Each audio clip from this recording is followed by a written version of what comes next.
Hey folks, wake up.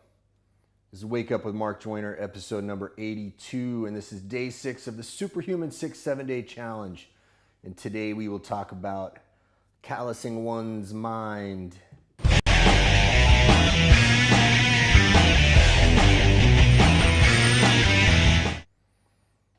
All right, so hopefully you guys are sticking in with this. I know some of you guys are posting, some of you guys are lurking, some of you guys are doing it behind the scenes, but you're not posting, and that's cool. That's cool too. I would like to see you post so that you can encourage other people to do it too. I know some of you guys are messaging me talking about doing it, but you're not posting on my Facebook and you're not posting on superhuman6.com. Guys, it's selfish. All right?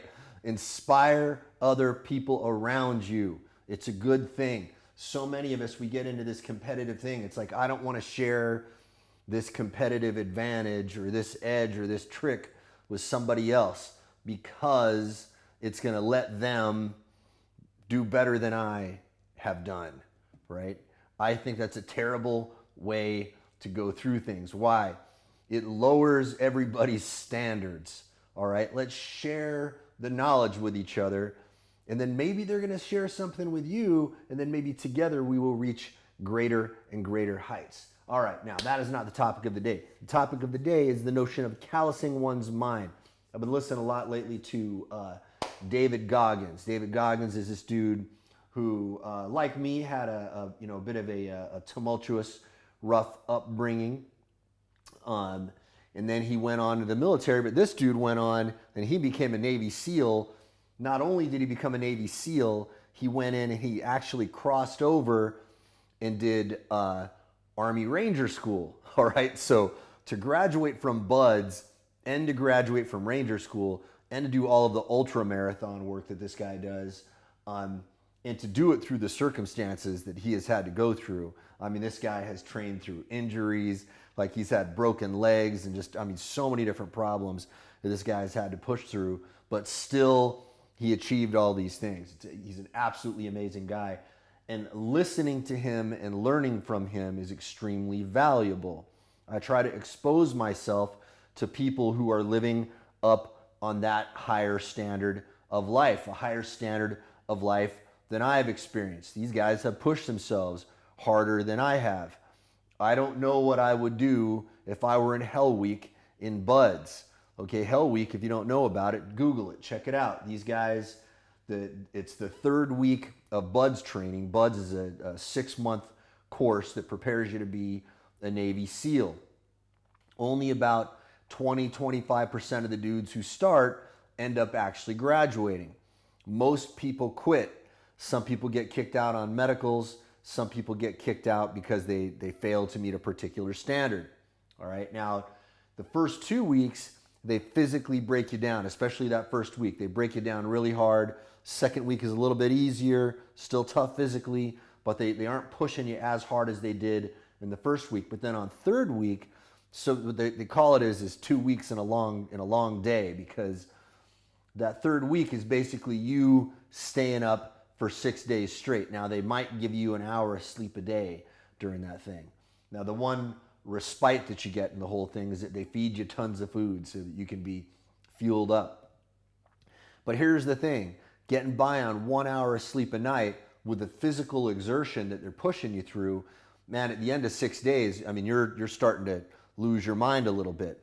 And part of the whole purpose of this, part of the whole point, is they are teaching you that you are capable of pushing yourself much, much further than you think. Now, one of the ways that you become capable of doing this is using Goggins. His phrase for this is callousing the mind. It's a metaphor for the callus we get on our hands. Right now, my hands are not as calloused as they normally are because I haven't been on gymnastic rings for a while. It's going to be changing here in the next few days because we finally got stuff set up where I can get back into it. Well, what does that callus do? Well, when you get on the rings the first time and you're gripping it, it really starts to chafe the hand, and then it's raw and it's painful, and it can even get bloody and nasty.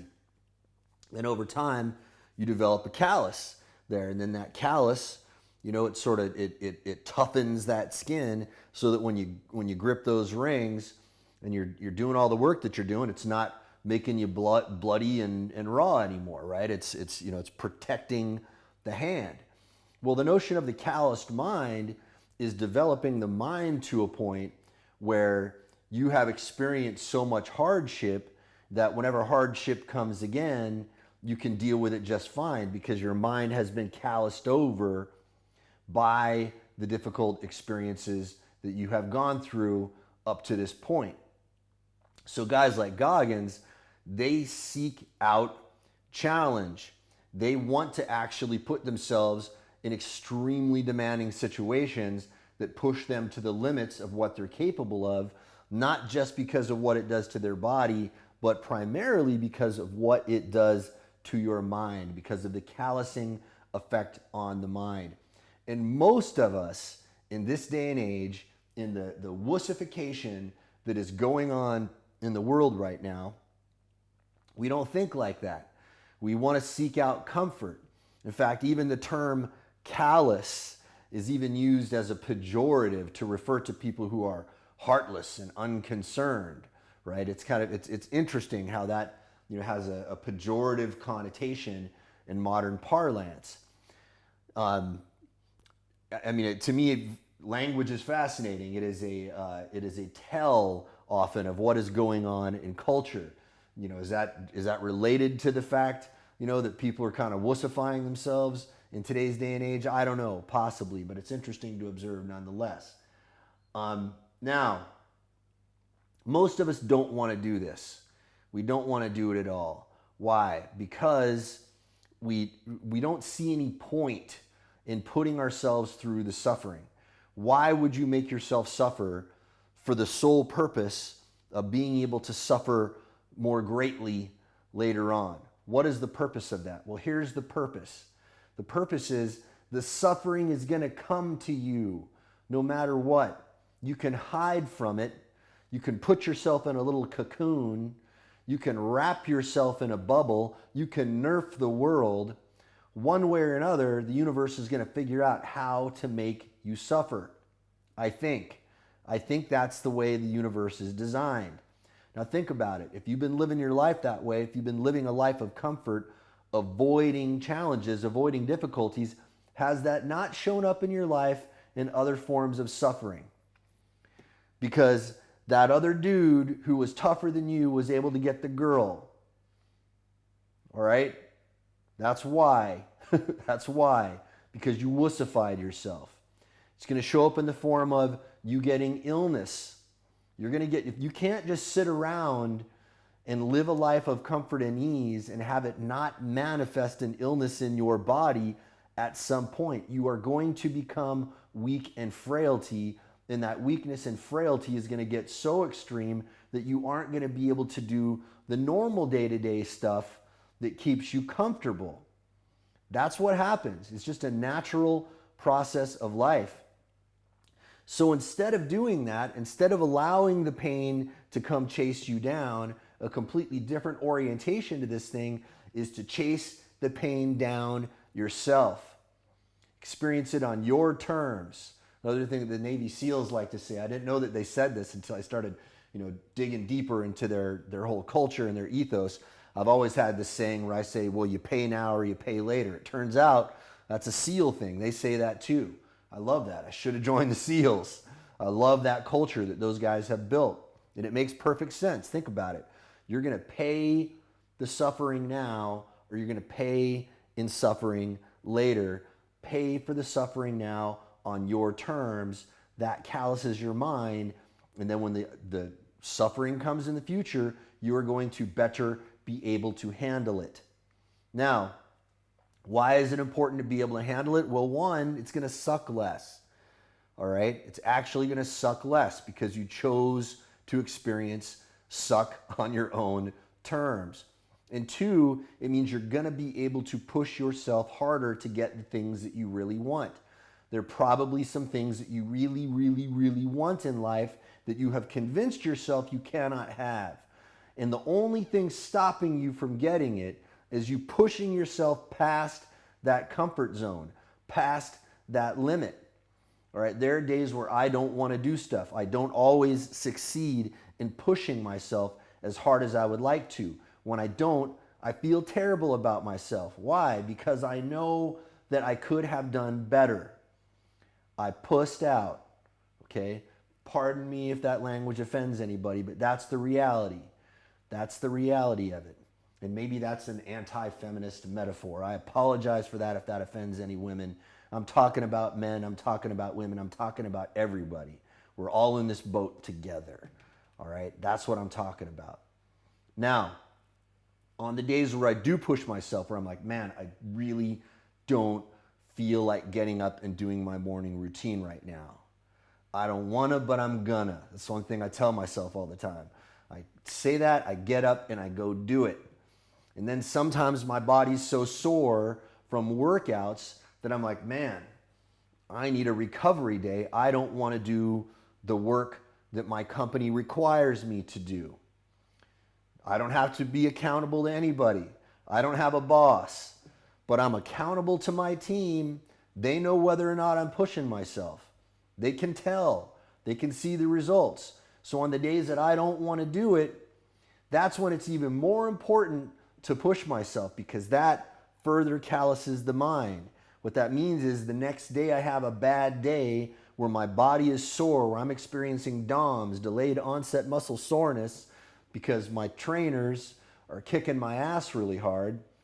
If I don't want to work that day, if I don't feel like it's easy for me to turn my brain on enough to get real good intellectual work in, that's when it's important for me to push through that, to face it, to say, okay, I've gone into Simpleology, I've done Start My Day, I've used timing prioritization to know what the most important stuff is that I need to do, what the most powerful, the best combination of high impact and minimal effort. I know exactly what that thing is for me to do. I'm just gonna roll up my sleeves and do it, even if I don't feel like doing it. If I think, man, maybe I'm not gonna do this to the best of my ability today, I'm still gonna get in there and do it. Why? Because there is value in doing it when you don't want to do it. Next time that happens, it's going to be a little bit easier. You're going to be able to push yourself a little bit further. And if you want to get all these things that you dream about, they're not going to come by you living to your previous life standards. You've got to raise the standards of what you demand from yourself. Can you possibly expect a different quality of life to come to you miraculously without changing the level at which you perform? Is it reasonable to expect that? I don't think so. I don't think that's reasonable at all. I know there are a lot of people out there that think that the law of attraction works like this. You just go, oh, $1 million, and it pops in front of you. I ain't seen it. Okay, and not even the real law of attraction guys say that. My great friend, Dr. Joe Vitale, even in the movie The Secret, talks very, very emphatically about the importance of action. All of the people who write about law of attraction, at least in any intelligent way as far as I'm concerned, talk about the importance of action. It's in Napoleon Hill's book, Think and Grow Rich, probably the most popular book on law of attraction ever written. All right, it's in there. It's even in religious faith. I don't remember what book this is of the Bible, but I believe in the Bible it says faith without work is dead. I believe even in Buddhism, they talk about the importance of taking responsibility for yourself, for understanding the cause and effect relationship of the universe and saying, well, I am going to, if everything is cause and effect, I am going to become a cause for the things that I want. I am going to become a cause for the things that I want. Ponder that today, my friends. You have a beautiful day, and I will talk to you all tomorrow.